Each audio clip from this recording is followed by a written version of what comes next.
Hello everyone. आज मैं आपको क्लास 9th की वर्कशीट नंबर 31 है इसके बारे में करवा रही हूँ।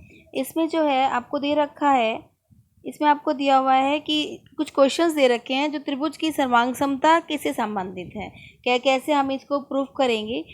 तो सबसे पहले मैं बता दूं कि लास्ट वर्कशीट में आपको बताया गया था कि सर्वांग समता कुछ नियम है, जैसे एस में भुजा भुजा भुजा, SAS भुजा कोण भुजा, RHS, इस तरह आपको जो है सर्वांग समता के कुछ नियमों के बारे में बताया गया था। तो उसी से संबंधित कुछ क्वेश्चंस हैं जिनके बारे में मैं बता रही हूँ। क्वेश्चन दे रखा है, एक त्रिभुज है ABC की दो भुजाएं AB और BC तथा माध्यिका AD क्रमशः दूसरे त्रिभुज PQR, दो त्रिभुज है इसमें, दूसरे त्रिभुज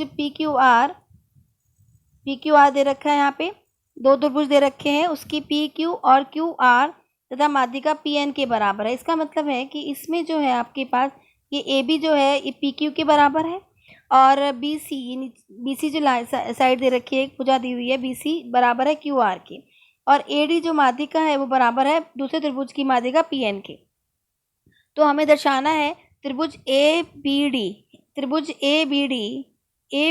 सर्वांगसम है, ABD सर्वांगसम है, ABD सर्वांगसम हमारे पास है PQ ट्रायंगल PQN की। तो जो सबसे पहले तो जो हमें सिद्ध हल में हम क्या लिखे, सबसे पहले दिया है वो लिखेंगे, जो भी दे रखा है उसे आप लिख लीजिए।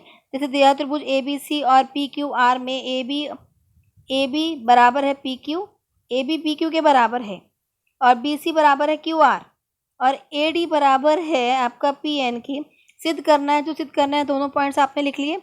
अब उसके बाद क्या क्या दे रखा है कि उत्पत्ति में कैसे आप सिद्ध करेंगे, BC बराबर है QR के। तो इसका मतलब है कि अगर हाफ BC देखें, आधा BC भी आधा QR के बराबर होगा। अब BC हमारे पास QR के बराबर है, अगर हमने दोनों तरफ हाफ कर दिया तो भी इक्विवेलेंट रहेगा, हाफ ऑफ QR के। अब इसी तरह तो हमारे पास हाफ ऑफ BC क्या है, BD है हमारे पास। आप देख रहे हैं इसमें हाफ ऑफ BC BD, यदि हाफ ऑफ BC BD है, BD और DC बराबर है क्योंकि माध्यिका है, तो BD DC के बराबर होगा और QN NR के बराबर होगा। तो इसका मतलब है आपके पास, इसका मतलब है कि आपका ये दोनों बराबर आगे, BD बराबर है QN, AD और PN माध्यिकाएं हैं दे रखा है। अब जो आपने सिद्ध करना है त्रिभुज ABD सर्वांगसम है PQN के। तो इन दोनों ही त्रिभुजों को लेंगे आप लेंगे ABD, उस वाले पोर्शन को आप नहीं लेंगे, इस वाले पोर्शन को अभी आप नहीं ले रहे हैं। और हमने एक त्रिभुज ले लिया PQN, इन दोनों त्रिभुजों को लेंगे। तो जो इक्वल है, जैसे ये AB बराबर दे रखा है PQ के, तो ये लिखा AB बराबर है PQ दिया है, और AD हमारे पास बराबर है PN के, ये भी दे रखा है। BD बराबर है QN, हमने इस इक्वेशन में ये सिद्ध कर दिया कि BD बराबर है QN, समीकरण 1 सिद्ध हो गया। इसका मतलब है अतः त्रिभुज ABD सर्वांगसम हो गया PQN के बाय SSS नियम द्वारा, मतलब भुजा भुजा भुजा। इसलिए जो है हम इसको बता सकते हैं कि हमने सिद्ध क्या करना है कि ये दोनों सर्वांगसम है, सर्वांगसम हमने सिद्ध कर दिया बाय SSS। त्रिभुज ABD सर्वांगसम है त्रिभुज PQN के SSS नियम द्वारा, इसलिए एंगल ABD बराबर है आपका एंगल PQN के, क्योंकि ये हमें दूसरे में ज़रूरत पड़ेगी इसकी। फर्स्ट हमारे पास तो यहाँ तक कंप्लीट हो गया कि त्रिभुज ABD बराबर है, सर्वांगसम हमने सिद्ध कर दिया PQN के। अब नेक्स्ट वाला जो है हमारे पास, हमने सिद्ध करना है त्रिभुज ABC सर्वांगसम है त्रिभुज PQR के, हमें ये सिद्ध करना है। तो त्रिभुज, अब हमने पूरा त्रिभुज ले लिया, ABC PQR के ले लिया। अब AB बराबर है PQ दे रखा है, BC बराबर है QR, ये भी दिया हुआ है आपको, और एंगल ABD जो है आपने, ये ABD बराबर है, एंगल ABD बराबर है एंगल PQR के। ये आपने इसमें यहाँ पे बाय CPCT प्रूव कर दिया था, ये इसमें, तो ये आपने इसमें लगा लिया, इससे आपका ये आ गया। अतः हमने सिद्ध कर दिया कि त्रिभुज ABC सर्वांगसम है त्रिभुज PQR के, SAS नियम लगा इसमें SAS क्यों लगा, क्योंकि देखिए आप यहाँ पे एक भुजा बीच का कोण आ गया ये वाला, तो कोण आया एस ए, और उसके बाद फिर ये भुजा आ गई बी सी बराबर है क्यू आर, तो एस ए एस सीक्वेंस में हम चलेंगे, एस ए एस, तो एस ए एस अगर हम ले रहे हैं एस ए एस, तो इसमें एस ए एस से जो है हमारे पास ये सर्वांग हमने सिद्ध कर दिया। इसी तरह हम नेक्स्ट क्वेश्चन देखते हैं, हम इसमें एक और दे रखा है, नेक्स्ट क्वेश्चन है, नेक्स्ट क्वेश्चन देखेंगे, बीई और सी एफ, बीई और सी एफ एक त्रिभुज ए बी सी के दो बराबर शीर्षलंब है, बी सी दे रखा है इसमें, बी सी, बी एफ और सी एफ ये दोनों शीर्षलंब है ए त्रिभुज ए बी सी के, दो बराबर हैं, दोनों इक्वल, दोनों बराबर हैं, दोनों की साइड भुजाएं बराबर हैं, बी ई बराबर है सी एफ। सिद्ध करना है ए बी सी एक समद्विबाहु त्रिभुज है, हमने सिद्ध करना है ए बी सी एक समद्विबाहु त्रिभुज है, इसका मतलब हमने सिद्ध करना है कि ए सी बराबर ए बी, दो भुजाएं हम इक्वल सिद्ध करेंगे। तो इसके लिए आपने कैसे करना है देखेंगे, हम दो त्रिभुज ले लिया हमने, एक ले लिया हमने बी सी एफ, ये ले लिया बी सी एफ, और एक मैंने ले लिया सी बी ई, ये दो त्रिभुज मैंने ले लिया सी बी ई। इसमें क्या है कि त्रिभुज जो ये कोण है, ये वाला जो शीर्षलंब है, तो ये कोण 90 डिग्री का होगा, दोनों 90 डिग्री कोण है, दोनों बराबर हैं।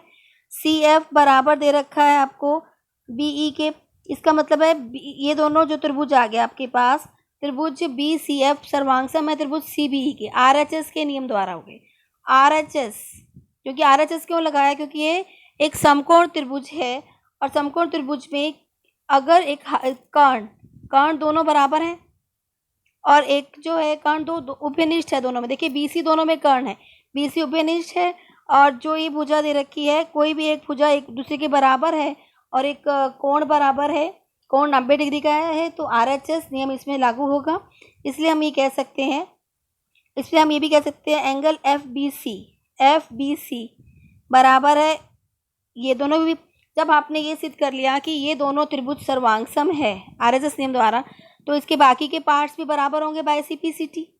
त्रिभुज एफ बी सी बराबर है त्रिभुज ई सी बी के by C P C T. Angle, इसका मतलब क्या है कि ये दोनों कोण बराबर हैं, जब किसी त्रिभुज के दो कोण बराबर होते हैं, तो इसका मतलब है कि किसी त्रिभुज के बराबर कोणों की सम्मुख भुजाएं भी बराबर होती हैं, ये दोनों भी बराबर होंगे। ए बी सी में आपने सिद्ध किया कि एंगल बी बराबर है एंगल सी के, तो इसका मतलब है कि ए बी बराबर है बी सी, क्योंकि किसी त्रिभुज के बराबर कोणों की सम्मुख भुजाएं बराबर होती हैं, अतः त्रिभुज ए बी सी एक समद्विबाहु त्रिभुज है।